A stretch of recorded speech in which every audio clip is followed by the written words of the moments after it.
అల్లం ముక్కలు అయితే బాగా వేగాలండి.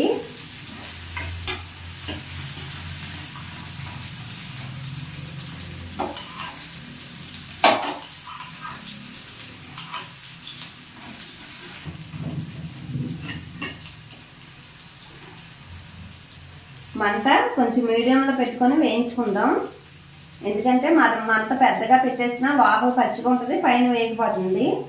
మంట మీడియంలో పెట్టుకొని వేయించుకుందామండి. ఇదిగోండి అల్లం ముక్కలు అయితే వేగిపోయినాయి. వేరే ఈ ప్లేట్లో తీసేసుకుందాం. మంట తగ్గించుకుందామండి.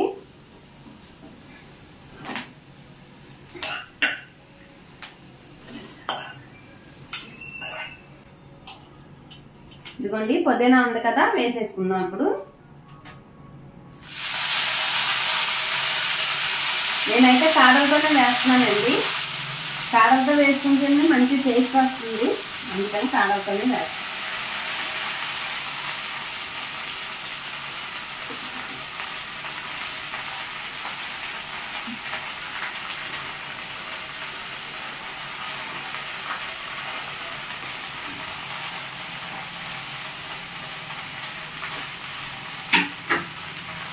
ఇప్పుడు ఇవన్నీ వేయించుకున్నాం కదా, ఆయిల్ తగ్గింది కదండి. ఇందులో కొంచెం ఆయిల్ అయితే పోసుకోవచ్చు.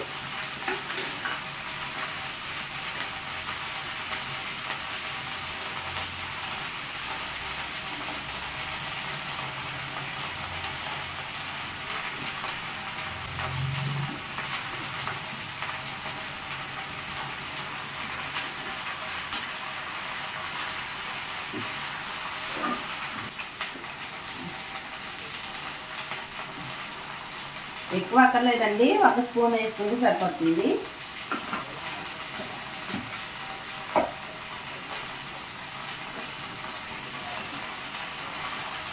ఆకు మగ్గే వరకు కొంచెం ఇలా కలుపుకుంటూ ఉండాలి.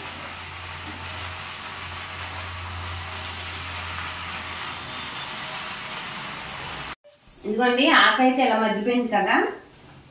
ఇదిగోండి చక్కగా తోటకూరలాగా మగ్గిపోయింది. ఇప్పుడు ఉప్పు వేసుకుందాం. కొంచెం దీనికి తగినంత ఉప్పు వేసుకుందాం.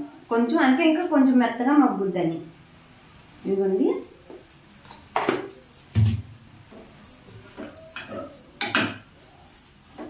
వేసుకున్నాం కదా. ఇప్పుడు ఇదిగోండి చింతపండు ఉంది కదా, ఈ చింతపండు కూడా ఇందులోనే పెట్టేసి మగ్గబెట్టుకుందాం. చాలా అంటే చాలా బాగుంటుందండి ఈ చట్నీ. తప్పకుండా అందరూ చేసుకోవచ్చు. పిల్లలకి కూడా చాలా మంచిది, ఆకలి పడుతుంది. ఇప్పుడు కొంతమంది పిల్లలు అన్నం తినరు కదా సరిగ్గా, అటువంటి వాళ్ళకి కొత్తగా ఆకలి అన్నది కొంచెం రెట్టింపు అవుతుంది. అందుకని పిల్లలకి కూడా పెట్టచ్చు, మనము తినచ్చు. పుదీనా పచ్చడి చాలా మంచిదండి, మన ఆరోగ్యానికి కూడా చాలా మంచిది. రైస్లోనే కాదు, టిఫిన్లోని మామూలు మనం దోశలు అవి వేసుకుంటాం కదా, దాంట్లోనే కానీ పెరుగన్నంలోనే కానీ బెస్ట్ కాంబినేషన్ అండి. తప్పకుండా ట్రై చేయండి. ఇదిగోండి కొంచెం ఒక 1/2 గ్లాస్ వాటర్ ఇలా పోసుకొని చక్కగా నీళ్ళు అసలు ఏమీ లేకుండా ఉడకనిచ్చేయాలి. అప్పుడు పచ్చడి అయితే నిల్వ ఉంటుంది. ఆయిల్ అయితే కొంచెం ఎక్కువే వేసుకోవాలండి. ఇలా పెట్టుకున్నాం కదా. ఇదిగోండి బెల్లం ముక్క ఉంది కదా, ఇది కూడా వేసేసుకున్నాం. ఇలా వేసేసుకొని మూత పెట్టుకుంటే చక్కగా మెత్తగా ఉడికిపోతుంది. ఇదిగోండి ఇలా ఉంది కదా, ఇప్పుడు ఆఫ్ చేసేసుకుందాం మనం. ఇదిగోండి చింతపండు గుజ్జు, ఇదిగోండి బెల్లం ముక్క, ఇవన్నీ చక్కగా కరిగిపోతాయి. ఇప్పుడు మనం చట్నీ చేసేప్పుడు మిక్సీ ఆడేప్పుడు ఎలాగో వాటర్ పోయాలి కాబట్టి, ఇదిగోండి ఇప్పుడు ఇందులో వాటర్ వచ్చినాయి కదా, ఈ వాటర్ పోసుకుందాం. సరిపోకపోతే కొంచెం మామూలు వాటర్ కూడా పోసుకోవచ్చు మిక్సీ పట్టేప్పుడు. అందుకని ఇదిగోండి ఇలా ఉండగా గ్యాస్ అయితే ఆఫ్ చేసుకుందాం. ఇదిగోండి చూడండి గుజ్జుగా ఎలా ఉందో. ఇదిగోండి గ్యాస్ ఆఫ్ చేసేస్తానండి.